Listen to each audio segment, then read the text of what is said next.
प्रणाम, कैसे हैं आप सब? तो आज मैं नेचुरल लाइट में वीडियो बना रही हूँ बहुत दिनों के बाद, क्योंकि थोड़ी-सी ठंड है और मकर संक्रांति का त्योहार है। तो आप सभी को मकर संक्रांति की ढेर सारी शुभकामनाएँ, बहुत सारा दान पुण्य करिए, बिकॉज़ जितना आप देंगे ना, आपके पास उतना ही लौट कर आएगा।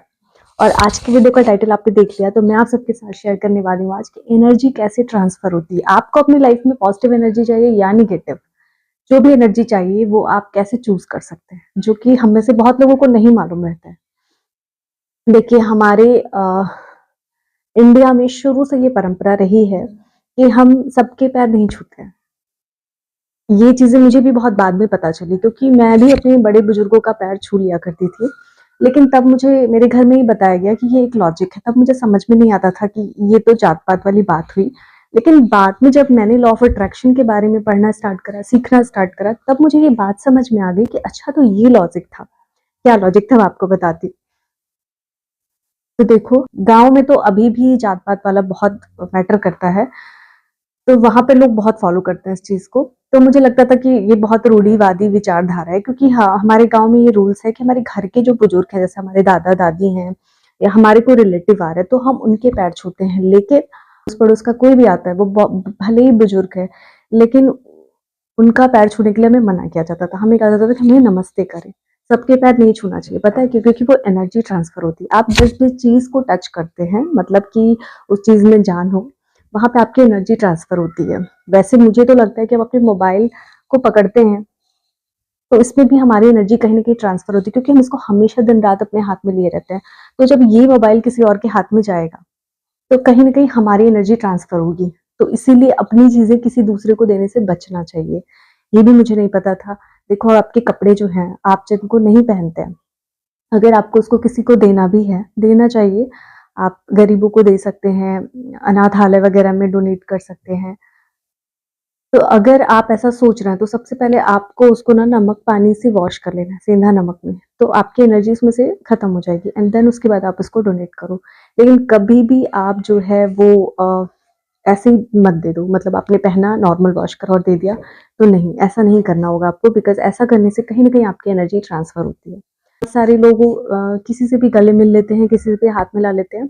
और मैं बात करूँ कुछ फ्लर्टी लोगों की, तो वो बहुत ज़्यादा लोगों के साथ फ्लर्ट करते हैं, अ, उनके साथ हाथ पकड़ते हैं, हग करते हैं, तो इन चीज़ों से भी कहीं न कहीं आपकी एनर्जी ट्रांसफ़र होती है।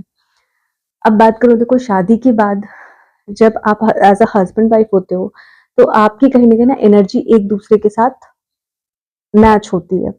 मान लीजिए कि ये पर्सन पॉज़िटिव है, but the partner is negative. Negative कैसे? उसने किसी और को टच किया था, उसकी नेगेटिव एनर्जी आ गई है उसके अंदर। बिकॉज़ आप जिस-जिस चीज़ों से को टच करते हो या मिलते हो उनसे, तो कहीं न कहीं उसकी नेगेटिव, अगर उसके अंदर नेगेटिव एनर्जी है, तो वो नेगेटिविटी आपके अंदर ट्रांसफ़र होगी, और अगर उसके अंदर पॉज़िटिव एनर्जी है, तो कहीं न कहीं आपके अंदर पॉज़िटिव एनर्जी ट्रांसफ़र होगी। बट यू नेवर नो कि किसके अंदर पॉज़िटिव एनर्जी है एंड किसके अंदर नेगेटिव एनर्जी है। लेकिन फिर भी अगर आपको लगता है कि नहीं, नहीं, सामने वाले के अंदर पॉजिटिव एनर्जी है, और आपने इस तरीके से सोच करके कई लोगों के साथ आपने जो है हाथ मिलाया, गले मिले, उनके साथ आपने अपना रिश्ता रखा, तो फिर क्या होता है कि कहीं न कहीं आपने नेगेटिविटी अट्रैक्ट कर ली है। भले आप पॉजिटिव पर्सन के साथ रहे हो, लेकिन आपके अंदर नेगेटिविटी आ जाती है, बिकॉज़ आप कइयों के साथ इन्वॉल्व हुए हो, कई लोगों के साथ मिले। मतलब जितना आप मिलते जाते हो ना, देखो, मतलब ये तो हमारा शरीर है, लेकिन जो हमारी आत्मा है ना, वो हर चीज़ों को, जो हमारा सबकॉन्शियस माइंड है, स्टोर कर लेता है। तो जब हम किसी चीज़ को स्पर्श करते हैं, तो वो जो अनुभव होता है, जो एहसास होता है, वो कहीं न कहीं हमारे सबकॉन्शियस माइंड में जाके सेव हो जाता है। हमारी सोल ना उस चीज़ को सेट कर लेती है, और फिर उसको भूलना बहुत-बहुत डिफ़िकल्ट हो जाता है। बहुत सारे लोगों के पास होंगे एग्ज़ाम्पल, तो आप बताना कमेंट करके कि क्या इट्स पॉसिबल, ईज़िली होता है मूव ऑन करना या उस चीज़ को भूलना? नहीं, आप नहीं भूल पाते हो। उस चक्कर में आप ना कइयों के साथ इन्वॉल्व हो जाते हो कि हम वो भूल जाएँ। बट आप किसी भी एहसास को भूल नहीं पाते हो। वो अलग बात है कि आप अपने आप को बिज़ी रखने के लिए, अपना माइंड डाइवर्ट करने के लिए कुछ अदर एफर्ट लगाते हो, बट हमारा जो सोल है वो नहीं भूलता है।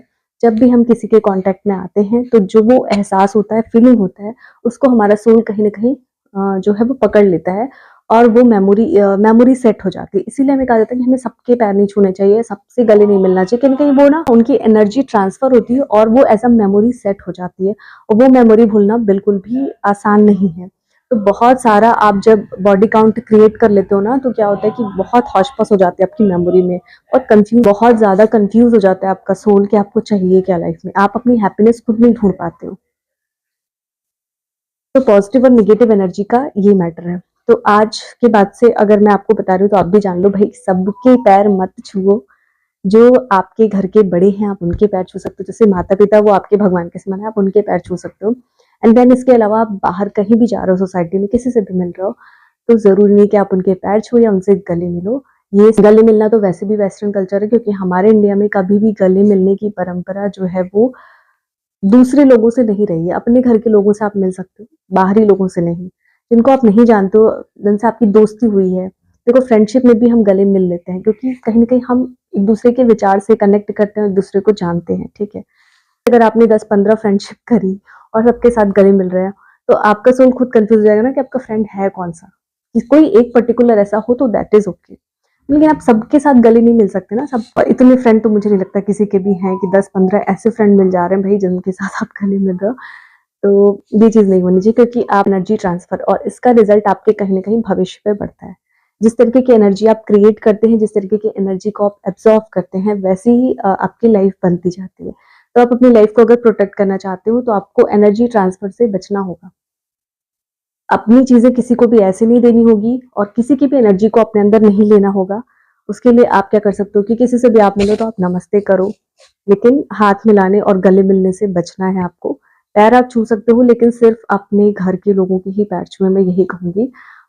आपके टीचर हैं, वो गुरु हैं आपके, लेकिन उनसे भी आप नमस्ते ही करिए तो ज़्यादा अच्छा है, बिकॉज़ आजकल जो समय है, पहले का जो गुरुकुल था ना, वहाँ पे गुरुओं का एक अलग महत्व था, लेकिन आजकल के गुरुओं के अंदर हम नहीं जानते कि किस तरीके की एनर्जी है, वो क्या कैरी करके चल रहे हैं। तो इसलिए वो भले आपके गुरु हैं, आप मन से मानो, मैं ये नहीं कहती, लेकिन हाँ, आप जो है पैर छूने से आपको बचना चाहिए।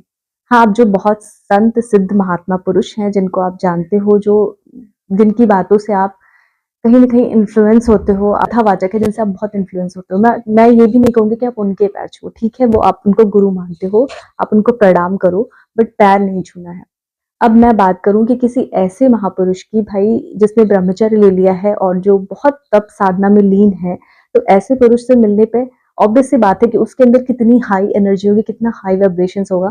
तो अगर हम उनके पैर छूते हैं, आशीर्वाद देते हैं, तो कहीं न कहीं हमारे अंदर पॉजिटिविटी आएगी और एक पॉजिटिव एनर्जी आएगी। तो ऐसे आप महापुरुषों के पैर ज़रूर छुएँ, क्योंकि यहाँ पे आपके अंदर एक पॉजिटिव एनर्जी का फ्लो होगा। तो उस तरीके से आपको चूज़ करना है। तो चूज़ क्या करना है कि जो मैंने आपको बताया, आप अपने घर के बड़े-बुजुर्गों के पैर छूइए। कोई ऐसे महापुरुष हैं आपके घर में, कोई पूजा-पाठ कराने आते हैं, जो हमेशा से आते हैं। तो इस तरीके के जो लोग होते हैं ना, जो अपने आप को साधना में, पूजा-पाठ में लीन रखते हैं, तो उनके अंदर कहीं न कहीं पॉजिटिव वाइब्रेशंस होती है, तो उनके आप पैर छू सकते हैं। देखो कथावाचक में मैं सबके बारे में नहीं कह रही हूँ, बहुत सारे अच्छे कथावाचक भी हैं, बहुत सारे ऐसे भी हैं। तो मैं यही कहूँगी कि आप प्रणाम करके भी आशीर्वाद दे सकते हो, ज़रूरी नहीं कि आपको सबके पैर छूने हैं। आई होप यू ऑल अंडरस्टैंड कि इसी तरीके से जो है एनर्जी ट्रांसफर होती है और फिर आपको पता नहीं चलता आपने कब कहाँ से नेगेटिव एनर्जी ले ली और उसको कैरी कर रहे हो और फिर वो आपकी लाइफ में उसका असर आ रहा है। तो जितना ज़्यादा पॉजिटिविटी कैरी करोगे, उतना आपकी लाइफ में पॉजिटिव चीज़ें होंगी और जितना नेगेटिविटी कैरी करोगे, उतनी नेगेटिविटी होंगी। तो इसलिए बॉडी काउंट ये सब करने से तो बिल्कुल ही बचना चाहिए। आपको कम से कम अपनी लाइफ में अपने सोल को कन्फ्यूज़ नहीं करना चाहिए। अगर आप किसी के साथ कोई रिश्ता बना भी रहे हैं, चल भी रहे हैं, तो वहाँ पे बॉडी कॉन्टैक्ट नहीं होना चाहिए, ठीक है? जैसे आपकी फ्रेंडशिप भी है किसी से, तो वहाँ पे बॉडी कॉन्टैक्ट से बचना चाहिए, बिकॉज़ जहाँ पे कॉन्टैक्ट होता है ना, आपकी सोल जो है, वो एहसास कभी नहीं भूलती है लाइफ़ में। एंड आप एक के साथ, कइयों के साथ अगर आपने इस तरीके से कर लिया, तो फिर सोचो आपकी सोल इतना कन्फ्यूज़ हो जाता है कि फिर आप पूरी ज़िंदगी हैप्पीनेस ढूँढते हो, पर आपको मिलता नहीं है, वो एहसास नहीं मिलता है। इसलिए बहुत ज़रूरी है कि अपने आप को प्रोटेक्ट करें। So I hope you all understand कि किस तरीके से आपकी एनर्जी फ्लो होती है और कैसे आप पॉजिटिविटी या नेगेटिविटी को अट्रैक्ट करते हैं। छोटी सी वीडियो मैंने इसी पर्पस के लिए बनाई है। I hope you all find this video useful. So अगर आपको ये वीडियो हेल्पफुल लगती है, then please do subscribe to my channel. मिलती हूँ आपसे नेक्स्ट इंटरेस्टिंग न्यू वीडियो के साथ। तब तक आप सभी अपना ख्याल रखिए और ध्यान रखिए। प्रणाम।